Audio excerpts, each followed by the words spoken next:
Boa noite, irmãos. Vamos para o nosso ano bíblico do dia 23 de julho.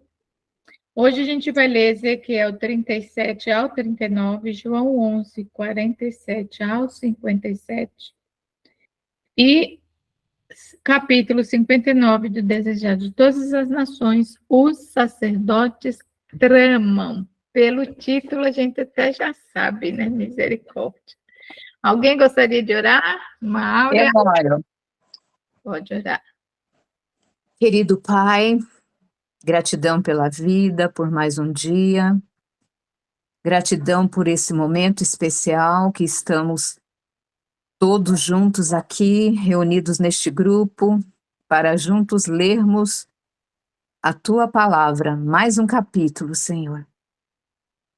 Nos unge com o Espírito, Teu Santo e bom Espírito Santo, para que possamos entender, guardar nos nossos corações, Senhor, para que possamos pregar a tua palavra, o teu evangelho, para que a tua volta não retarde mais do que nós achamos que está tardio em voltar. Por favor, Pai, fica conosco, perdoa os nossos pecados, nos dê sabedoria, foco, vontade de ler sempre a tua palavra, Senhor. Não só aqui nesse momento, mas quando estamos a sós, nos nossos lares. Nos dê vontade, Pai, de ler a tua palavra, para que possamos aprender mais e mais sobre ti. E assim nós seremos pessoas fortes, porque o Senhor pode nos fortalecer através da tua palavra, porque a tua palavra é a verdade. E é sobre essa verdade que nós estamos aprendendo mais e mais. Perdoa os nossos pecados, fique conosco. É o que te pedimos e agradecemos em nome de Jesus. Amém. Então, vamos lá. Ezequiel 37, alguém gostaria de ler? Eu leio. Certo. A visão de um vale de ossos secos. 37, Ezequiel. Veio sobre mim a mão do Senhor. Ele me levou pelo Espírito do Senhor e me deixou no meio de um vale que estava cheio de ossos. 2.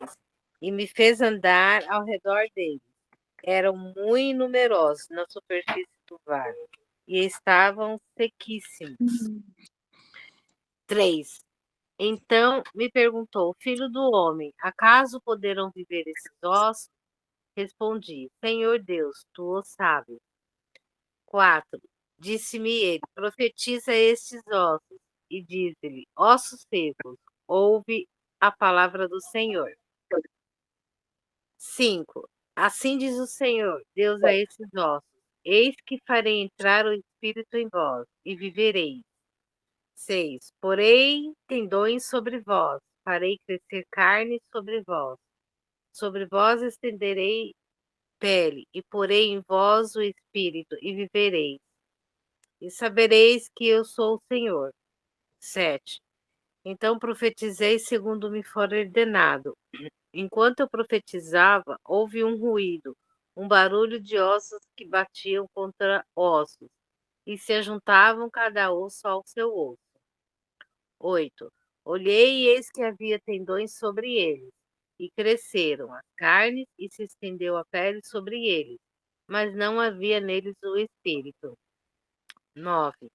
Então ele me disse, profetiza ao espírito, profetiza ao filho do homem, e diz-lhe, assim diz o Senhor Deus, vem dos quatro ventos, ó espírito, e assopra sobre esses mortos, para que vivam. 10. Profetizei como ele me ordenara, e o espírito entrou neles, e viveram e se puseram em pé um exército sobremodo numeroso. 11. Então me disse, filho do homem, estes ossos são toda a casa de Israel. Eis que dizem, os nossos ossos secaram, e pereceu a nossa esperança. Estamos de todo exterminados. 12. Portanto, profetiza e diz-lhe, assim diz o Senhor Deus, eis que abrirei a vossa sepultura e vos farei sair dela, ó povo meu, e vos trarei a terra de Israel. 13. Sabereis que eu sou o Senhor, quando eu abrir a vossa sepultura, e vos fizer sair dela, ó povo meu. 14. Porém em vós o meu espírito, e vivereis, e vos estabelecerei na vossa própria terra. Então sabereis que eu, o Senhor, disse isto, e eu fiz, diz o Senhor. Reunião de Judá e Israel. 15. Veio a minha palavra do Senhor dizendo, 16. Tu, pois, ó filho do homem, toma um pedaço de madeira e escreve nele, para Judá e para os filhos de Israel, seus companheiros. Depois toma outro pedaço de madeira e escreve nele, para José, pedaço de madeira de Efraim, e para toda a casa de Israel, seus companheiros. 17. Ajunta-os um ao outro, faze deles um só pedaço, para que se tornem apenas um na tua mão. 18. Quando te falarem os filhos do teu povo, dizendo, não nos revelarás o que significam essas coisas? 19. Tu lhes dirás, assim diz o Senhor Deus, eis que tomarei o pedaço de madeira de José, que esteve na mão de Efraim, e das tribos de Israel, suas companheiras, e eu ajuntarei ao pedaço de Judá, e farei deles um só pedaço, e se tornarão apenas um na minha mão. 20. Os pedaços de madeira em que houveres escrito estarão na tua mão perante eles. 21. Dize-lhes, pois, assim diz o Senhor Deus, eis que eu tornarei os filhos de Israel entre as nações para onde eles foram, e os congregarei de todas as partes, e os levarei para a sua própria terra. 22. Farei deles uma só nação na terra, dos montes de Israel, e um só rei será rei de todos eles. Nunca mais serão duas nações, nunca mais para o futuro se dividirão em dois reinos. 23. Nunca mais se contaminarão com os seus ídolos, nem as suas abominações, nem com qualquer das suas transgressões. Livrar-o-eis de todas as suas apostasias em que pecaram, e os purificarei. Assim, eles serão o meu povo e eu serei o seu Deus. 24. O meu servo Davi reinará sobre eles. Todos eles terão um só pastor. Andarão nos meus juízos, guardarão os meus estatutos e os observarão. 25. Habitarão na terra que dei ao meu servo Jacó, na qual vossos pais habitaram. Habitarão nela, eles e seus filhos, e os filhos dos seus filhos, para sempre. E Davi, meu servo, será seu príncipe eternamente. 26. Farei com eles aliança de paz, será aliança perpétua. Estabelecê-los-ei e os multiplicarei, e porei o meu santuário no meio deles, para sempre. 27. O meu tabernáculo estará com eles, e eu serei o seu Deus, e eles serão meu povo. 28. As nações saberão que eu sou o Senhor, que santifico a Israel, quando o meu santuário estiver para sempre no meio deles. Amém. O Ivan vai ler o 38. Amém. Profecia contra Gog. Veio a mim a palavra do Senhor dizendo: Filho do homem, volve o rosto contra Gog, da terra de Magog, príncipe de Ros, de Meseque e Tubal. Profetiza contra ele, e dize assim: diz o Senhor Deus: Eis que eu sou contra ti, ó Gog, príncipe de Ros, de Meseque e Tubal. Partirei que te volvas, Porei anzóis no teu queixo e te levarei a ti e todo o teu exército, cavalos e cavaleiros, todos vestidos de armamento completo, grande multidão, com pavês e escudo, empunhando todos a espada. 5. Persas de etíopes e Pute com eles, todos com escudo e capacete. Gomer e todas as suas tropas, a casa de Togarma, do lado do norte, e todas as suas tropas, muitos povos contigo.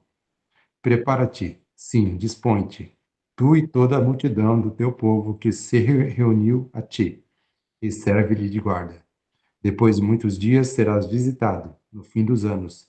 Virás à terra que se recuperou da espada, ao povo que se congregou dentre muitos povos sobre os montes de Israel, que sempre estavam desolados. Este povo foi tirado de entre os povos, e todos eles habitarão seguramente. Então subirás, virás como tempestade, far-te-ás como nuvem que cobre a terra, tu e todas as tuas tropas, e muitos povos contigo. 10. Assim diz o Senhor Deus: naquele dia terás imaginações no teu coração e conceberás mau desígnio. E dirás: subirei contra as terras das aldeias sem muros, virei contra os que estão em repouso, que vivem seguros, que habitam todos sem muros e não têm ferrolhos nem portas. Isso a fim de tomares o despojo, arrebatares a presa e levantares a mão contra as terras desertas que se acham habitadas, e contra o povo que se congregou dentre as nações, o qual tem gado e bens, e habita no meio da terra. Sabá e Dedã, e os mercadores de Tarsis, e todos os seus governadores rapazes te dirão: vens tu para tomar o despojo? Ajuntaste o seu bando para arrebatar a presa, para levar a prata e o ouro, para tomar o gado e as possessões, para saquear grandes despojos? Gog invadirá Israel. Portanto, ó filho do homem, profetize e dize a Gog: assim diz o Senhor Deus: acaso naquele dia, quando o meu povo de Israel habitar seguro, não saberás tu? 15. Virá, pois, do teu lugar, dos lados do norte, tu e muitos povos contigo, montados todos a cavalo, grande multidão e poderoso exército, e subirás contra o meu povo de Israel, como nuvem, para cobrir a terra. Nos últimos dias, hei de trazer-te contra a minha terra, para que as nações me conheçam a mim, quando eu tiver vindicado a minha santidade em ti, ó Gog, perante elas. Assim diz o Senhor Deus: não és tu aquele de quem eu disse nos dias antigos, por intermédio dos meus servos, os profetas de Israel, os quais então profetizaram durante anos que te faria vir contra eles? Naquele dia, quando vier Gog contra a terra de Israel, diz o Senhor Deus, a minha indignação será muito grande, pois no meu zelo, no brasume do meu furor, disse que naquele dia será fortemente sacudida a terra de Israel. 20. De tal sorte que os peixes do mar, e as aves dos céus, e os animais do campo, e todos os répteis que se arrastam sobre a terra, e todos os homens que estão sobre a face da terra tremerão diante da minha presença. Os montes serão deitados abaixo, os precipícios se desfarão, e todos os muros desabarão por terra. Chamarei contra Gog a espada em todos os meus montes, diz o Senhor Deus.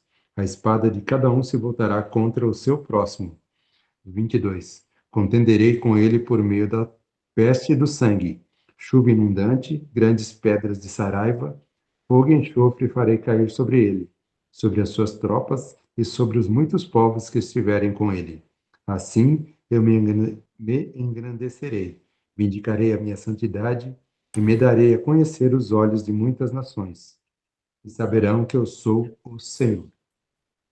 Alguém gostaria de ler Ezequiel 39? Posso ler? Pode ler. Filho do homem, profetize contra Gog e diga: assim diz o soberano, o Senhor. Eu estou contra você, ó Gog, príncipe maior de Meseque e de Tubal. 2. Farei você girar, e o afastarei, e o trarei do extremo norte, e o enviarei contra os montes de Israel. Então derrubarei o arco da sua mão esquerda, e farei suas flechas caírem da sua mão direita. 4. Nos montes de Israel você cairá, você e todas as suas tropas, e as nações que estiverem com você.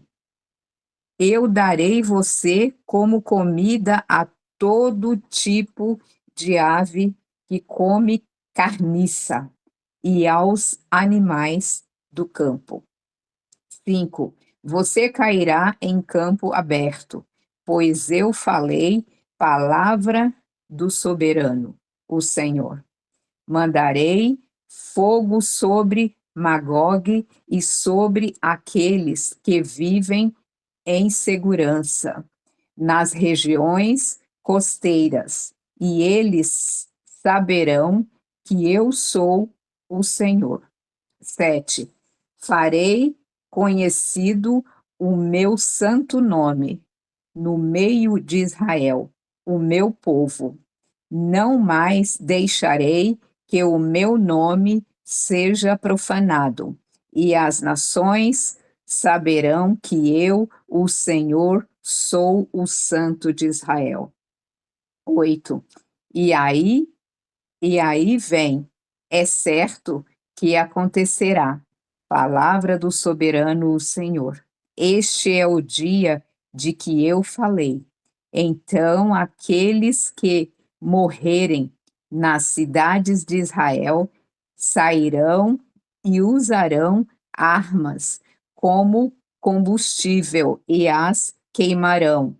Os escudos pequenos e grandes, os arcos e flechas, os bastões de guerra e as lanças, durante 7 anos eles as utilizarão como combustível.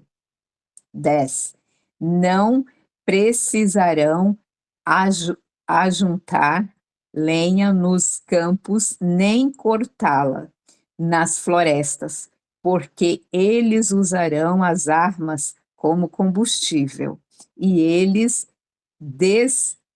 despojarão aqueles que os despojaram, e saquearão aqueles que os saquearam. Palavra do soberano Senhor. 11. Naquele dia darei a Gog um túmulo em Israel, no vale dos que viajam para o Oriente, na direção do mar.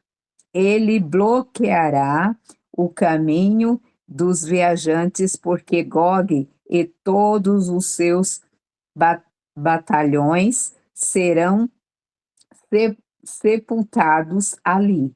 Por isso será chamado Vale de Amon-Gog.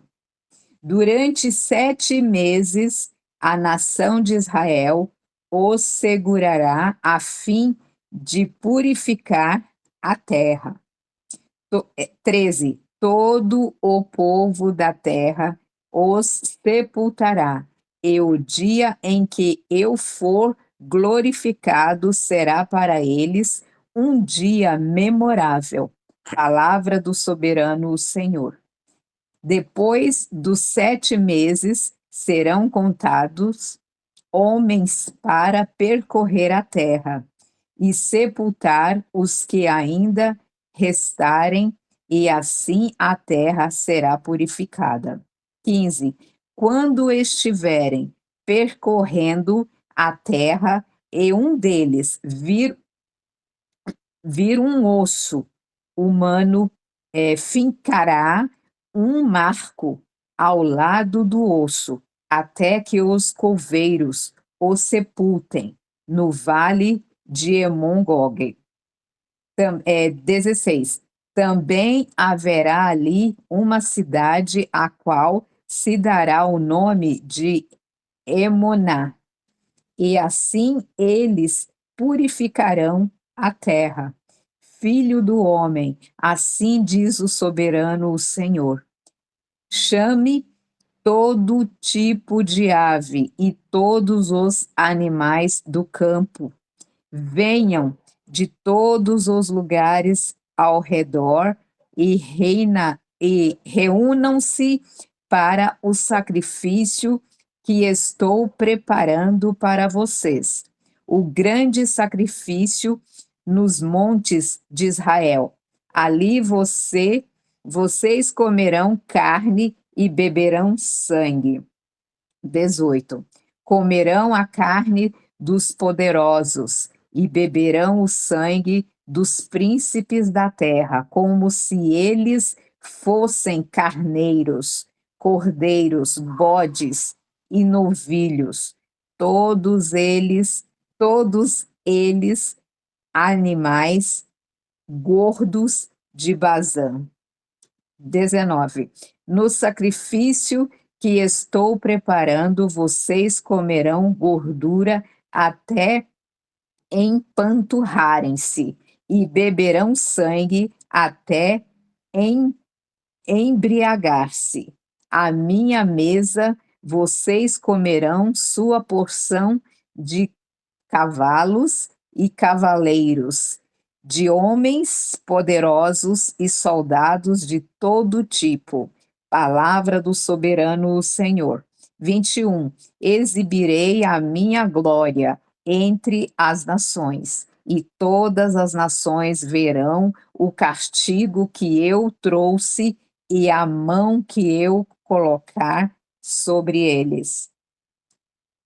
Daquele dia em diante, a nação de Israel saberá que eu sou o soberano, o seu Deus. 23. E as nações saberão que os israelitas foram para o exílio por sua iniquidade, porque me foram infiéis.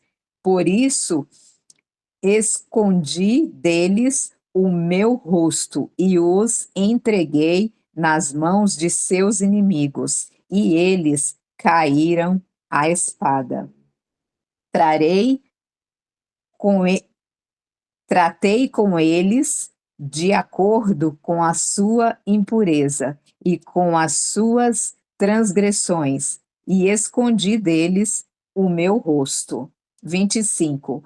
Por isso, assim diz o soberano, o Senhor: agora trarei Jacó de volta do cativeiro e terei compaixão de toda a nação de Israel, e serei zeloso pelo meu santo nome. 26. Eles se esquecerão da vergonha porque passaram e de toda a indelica, e de toda a infidelidade que mostraram para comigo, enquanto viviam em segurança e em sua terra, sem que ninguém lhes causasse medo.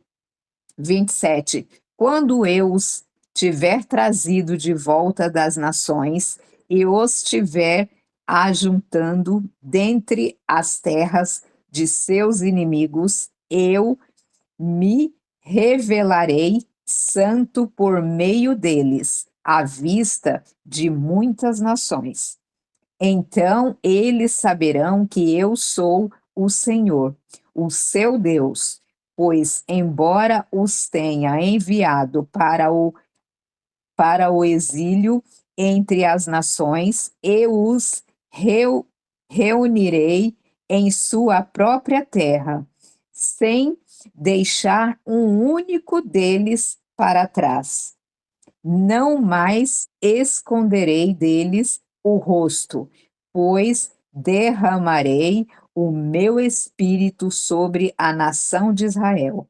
Palavra do soberano, o Senhor. Amém. Amém. João 11.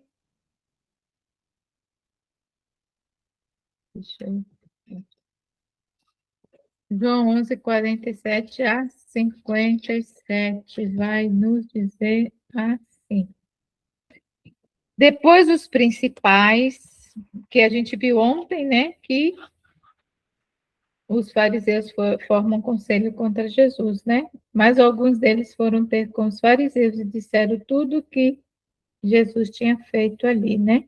Na ressurreição de Lázaro. Então, continuando aqui, João 11, 47 diz assim: Depois os principais dos sacerdotes e os fariseus formaram um conselho e diziam: Que faremos?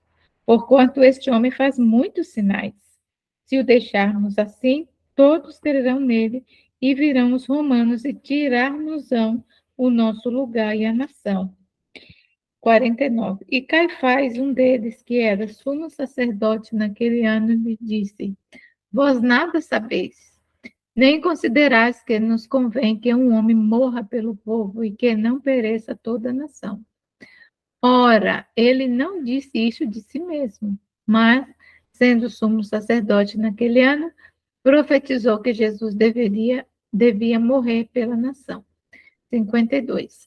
E não somente pela nação, mas também para reunir um corpo, os filhos de Deus, que andavam dispersos. Desde aquele dia, pois, consultavam-se para o matarem. Jesus, depois, já não andava manifestamente entre os judeus, mas retirou-se dali para a terra junto ao deserto, para uma cidade chamada Efraim, e ali andava com os seus discípulos. 55. E estava próxima a Páscoa dos judeus, e muitos daquela região subiram a Jerusalém antes da Páscoa para se purificarem. Buscavam, pois, a Jesus e diziam uns aos outros: estando no templo. 57. Ora, os principais, os sacerdotes e os fariseus tinham dado ordem para que, se alguém soubesse onde ele estava, o denunciasse para o prenderem. Desse jeito que é, né? Agora nós vamos para o livro Desejado de Todas as Nações, capítulo 59, o sacerdote trama. Alguém quer ler? Quiser, começa. Começa. Sim. Ah, tá. Os sacerdotes tramam. Betânia ficava tão próximo de Jerusalém que as notícias da ressurreição de Lázaro foram dentro em pouco levadas à cidade. Por intermédio de espias que tinham testemunhado o milagre, os príncipes judaicos logo ficaram de posse dos fatos. Convocou-se imediatamente uma reunião no Sinédrio para decidir o que se deveria fazer. Cristo tornara agora plenamente manifesto seu domínio sobre a morte e a sepultura. Aquele poderoso milagre era a suprema prova dada por Deus aos homens, de que ele enviara seu Filho ao mundo para sua salvação. Era uma demonstração de poder divino suficiente para convencer todo espírito que se achasse sob o controle da razão e de uma consciência esclarecida. Muitos dos que assistiram à ressurreição de Lázaro foram levados a crer em Jesus. O ódio dos sacerdotes por ele, no entanto, intensificou-se com isso. Haviam rejeitado todos os sinais menores de sua divindade e não ficaram senão enfurecidos ante esse novo milagre. O morto fora ressuscitado em pleno dia e perante multidão de testemunhas. Nenhum artifício poderia explicar essa demonstração, e exatamente por isso se tornou mais implacável ainda a inimizade dos sacerdotes, mas que nunca estavam decididos a pôr termo à obra de Cristo. Os saduceus, conquanto não fossem favoráveis a Cristo, não se mostravam tão malignos para com ele como os fariseus. Seu ódio não era tão feroz. Agora, porém, ficariam inteiramente alarmados. Não criam na ressurreição dos mortos, engendrando a falsamente chamada ciência, haviam raciocinado que seria impossível vivificar um morto. Mas por algumas palavras de Cristo, fora deitada por terra sua teoria. Revelava-se assim sua ignorância, tanto das Escrituras como do poder de Deus. Não viam possibilidade de remover a impressão causada do povo pelo milagre. Como poderiam ser os homens desviados daquele que prevalecera em arrebatar ao sepulcro o morto? Puseram-se em circulação mentirosas versões, mas não se podia negar o milagre. E como lhe contrabalancear o efeito? Não o sabiam eles. Até então, não havia os saduceus animado o plano de condenar Cristo à morte. Mas depois da ressurreição de Lázaro, assentaram que só por sua morte poderiam deter suas destemidas acusações contra eles. Os fariseus acreditavam na ressurreição e não podiam deixar de ver que esse milagre era uma prova de que se achava entre eles o Messias. Mas tinham-se sempre oposto à obra de Jesus. Desde o princípio o aborreceram por lhes expor as pretensões hipócritas, remover a capa de rigorosos ritos sob que se ocultava sua deformidade moral. A religião pura, por ele ensinada, condenara-lhes a vazia profissão de piedade. Tinham sede de se vingar dele por suas incisivas repreensões. Haviam tentado provocá-lo a dizer ou fazer qualquer coisa que lhes proporcionasse ocasião de o condenar. Várias vezes quiseram apedrejá-lo, mas ele se retirara calmamente e haviam-no perdido de vista. Os milagres por ele operados no sábado foram todos para alívio dos aflitos, mas os fariseus procuraram condená-lo como um transgressor do sábado. Buscaram incitar contra ele os herodianos. Apresentavam Jesus como querendo estabelecer um reino rival e consultavam com eles como o haviam de matar. Para incitar os romanos contra Jesus, faziam parecer que tentasse subverter-lhes a autoridade. Tentaram todos os pretextos para cessear-lhe a influência sobre o povo. Mas até então, suas tentativas haviam sido derrotadas.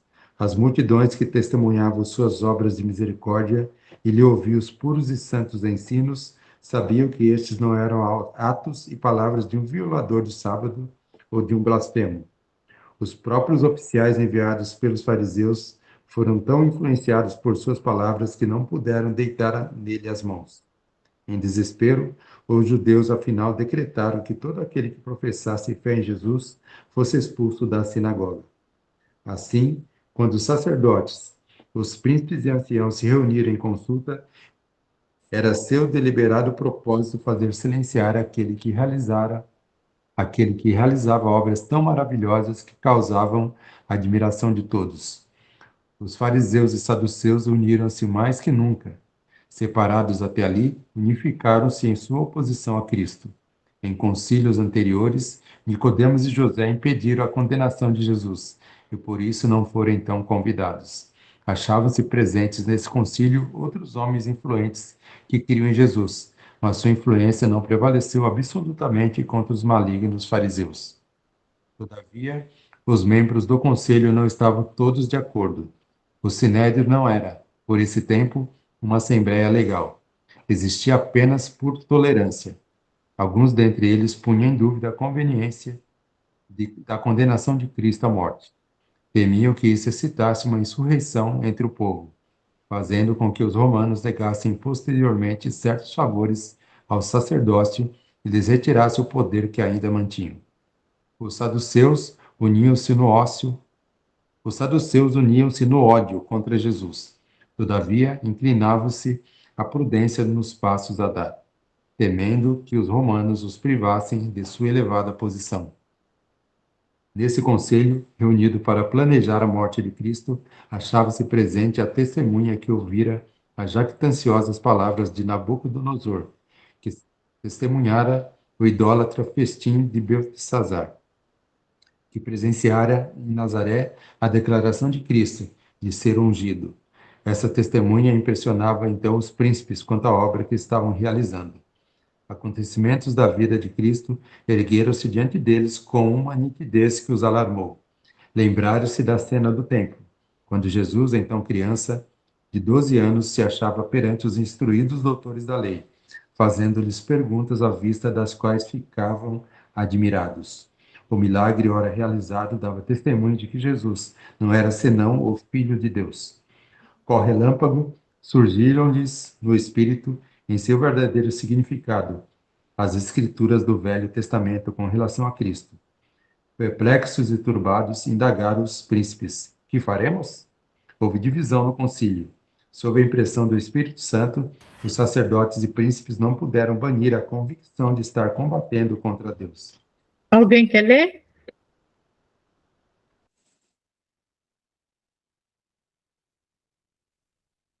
Vou ler. Então tá. Ao achar-se o concílio no auge da perplexidade, ergueu-se Caifás, o sumo sacerdote. Caifás era homem orgulhoso e cruel, dominador e intolerante. Havia entre suas ligações de famílias seduceus, orgulhosos, ousados, resolutos, cheios de ambição e crueldade, o que ocultavam sob o monte de pretendida justiça. O manto, Caifás, lembra? oi? O manto, Oculta, ó, cheios de ambição e crueldade, o que ocultavam sob o manto, isso mesmo. É que a letra é muito pequena. Sob o manto de pretendida justiça, Caifás estudara as profecias e, conquanto ignorante de sua real significação, declarou com grande segurança e autoridade: Vós nada sabeis, nem considerais que nos convém que um homem morra pelo povo e que não pereça toda a nação. Ainda que Jesus fosse inocente, insistia o sumo sacerdote, devia ser afastado do caminho. Ele era perturbador, arrastando o povo após si, ou diminuindo a autoridade dos principais. Era apenas um melhor seria morrer. Ele que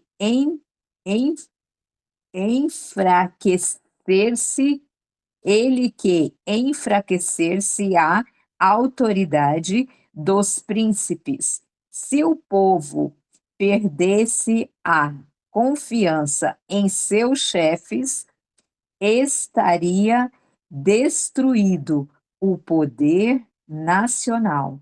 Caifás argumentava que, depois desse milagre, os seguidores de Cristo seriam capazes de revoltar-se. Virão, então, os romanos, disse ele, e fecharam nosso templo e abolirão nossas leis, destruindo-nos como nação. Que vale a vida desse Galileu quando comparada com a do povo? Se ele é um obstáculo ao bem-estar de Israel, não é prestar a Deus um serviço removê-lo daí? É melhor que um homem pereça do que ser destruída toda a nação. Declarando que um homem devia morrer pelo povo, mostrava Caifás certo conhecimento das profecias, se bem que muito limitado. João, porém, ao narrar esta cena, toma a profecia apresentando seu vasto e profundo significado. Diz: e não somente pela nação, mas também para reunir em um corpo os filhos de Deus que andavam dispersos. Quão cegamente reconhecia o soberbo Caifás, a missão do Salvador. Nos lábios de Caifás tornaram-se mentira essa preciosíssima verdade. A política por ele defendida baseava-se num princípio tomado emprestado ao paganismo. Entre os gentios, a vaga consciência de que alguém devia morrer pela humanidade levará à oferta de sacrifícios humanos. Assim, propunha Caifás, pelo sacrifício de Cristo, salvar o povo culpado não da transgressão, mas na transgressão, a fim de que pudessem continuar em pecado, e por seu raciocínio pensava reduzir ao silêncio os que ousavam dizer que até então coisa alguma digna de morte se achara em Jesus. Nesse conselho experimentaram os inimigos de Cristo profunda convicção. O Espírito Santo lhes impressionara e a mente, mas Satanás esforçou-se por conquistar o domínio sobre ela. Insistiu em lhes pôr diante as ofensas que haviam sofrido por causa de Cristo. Quão pouco honrara ele sua justiça, apresentava com justiça incomparavelmente superior a qual deviam possuir todos quantos quisessem ser filhos de Deus, sem dar nenhuma atenção às suas formalidades e cerimônias. Animara o pecado a dirigir-se diretamente a Deus como a um misericordioso Pai e falar-lhe de suas necessidades. Assim, na opinião deles, Jesus pusera à margem o sacerdócio.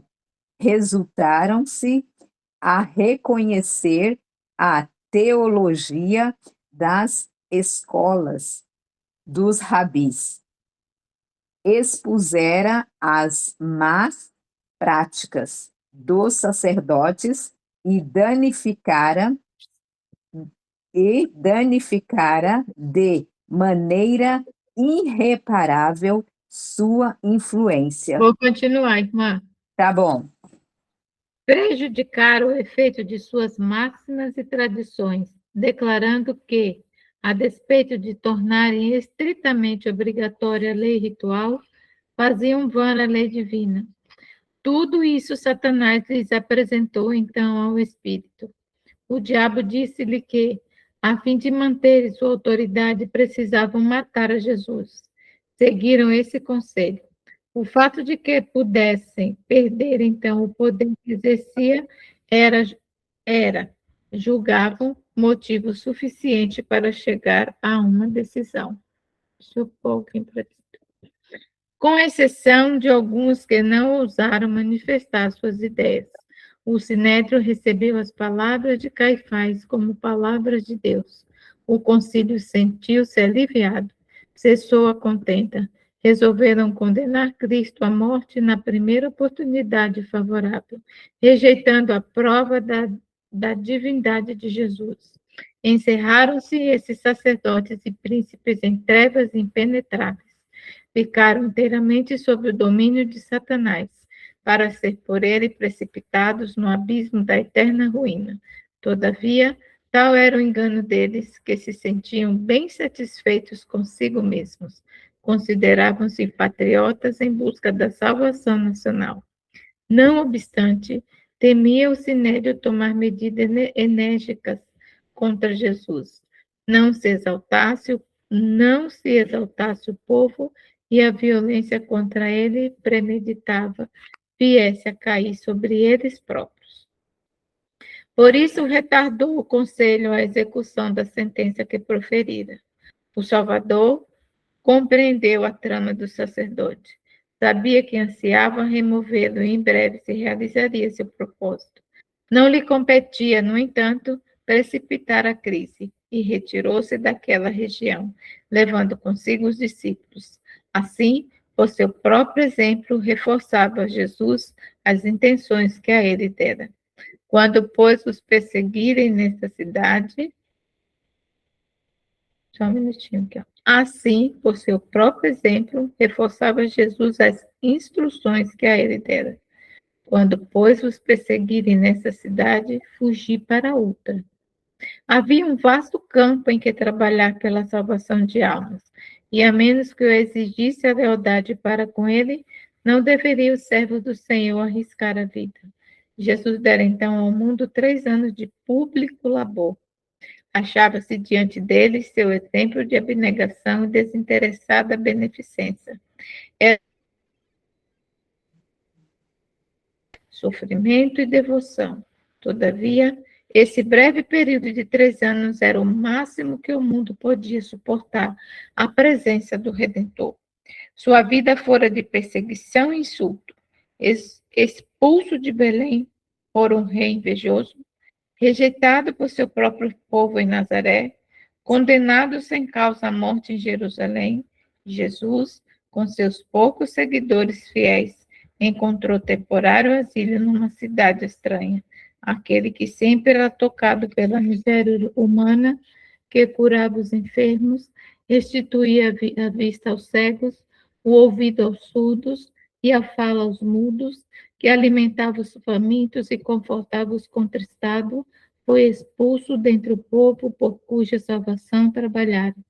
Aquele que caminhara sob ondas revoltas e com uma palavra impusera silêncio ao seu furioso bramido, que expulsara demônios, que, ao saírem, o reconhecia como Filho de Deus, que interrompera o sono dos mortos, que prendia milhares por suas palavras de sabedoria, não pôde alcançar o coração dos que estavam cegos pelos preconceito e ódio, e obstinadamente rejeitava a luz. Misericórdia, né, gente? Saber que nosso Redentor passou por tudo isso por amor a mim e a você. Misericórdia, né? Mas é assim que foi